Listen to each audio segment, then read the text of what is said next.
The first thing Chief Larry Scirotto wants you to know about him. That I'm from here. I love this police department. I love the community. I live within our community. Scirotto grew up in Monessen, Westmoreland County. That's him with his mom. Geraldine, yeah. Geraldine. We call her Jerry. More on her in a minute. Scirotto's path to Pittsburgh police started when he was about 13. And you know, I was troublesome as a kid, but not bad. Like I would get into things.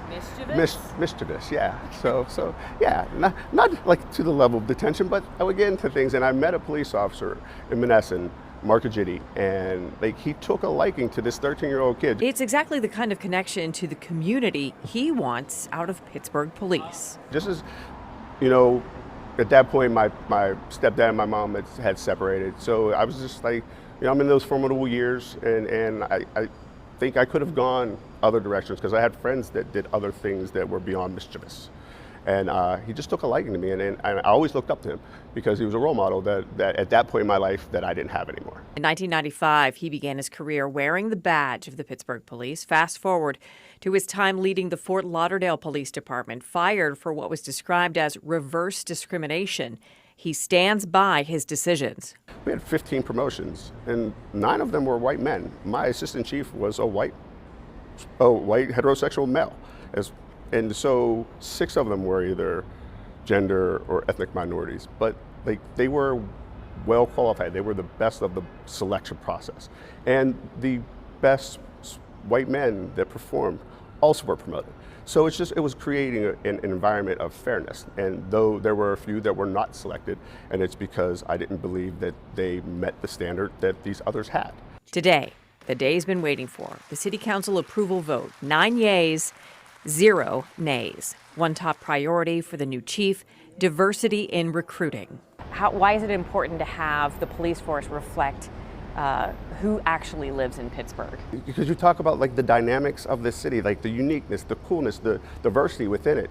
And your police department has to resemble that. When you talk about diversity in thought, why we are a better police organization, or why it is more important to be reflective of our community, because now it's those shared experiences that we otherwise wouldn't be privileged to share together and grow together. Scirotto is open about the fact that he is both black and gay. Is it a benefit that when you are well qualified and you're a minority?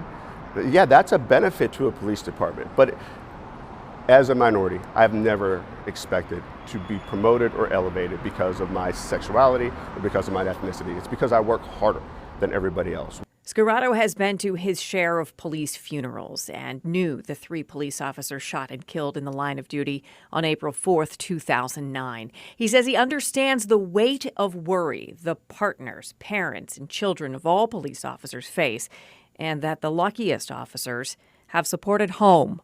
My partner, Cal's my best friend. Tell me about it.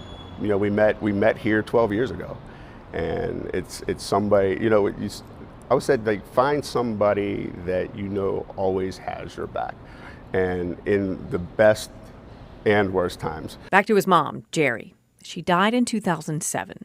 What would she think of this? She'd be so proud. Some people go, "Are you crazy?" No, she would be like, she would expect that that's exactly what I would do. And I know she's proud every day, and this always made her beyond excited. All right, well, we had a lot more questions for Chief Larry Scirotto, and he took some time to answer all of our questions. And you will get to see the sit-down interview on WTAE Listens coming up in a couple of weeks, Sunday, June 4th at 11:30 a.m. on WTAE Channel 4.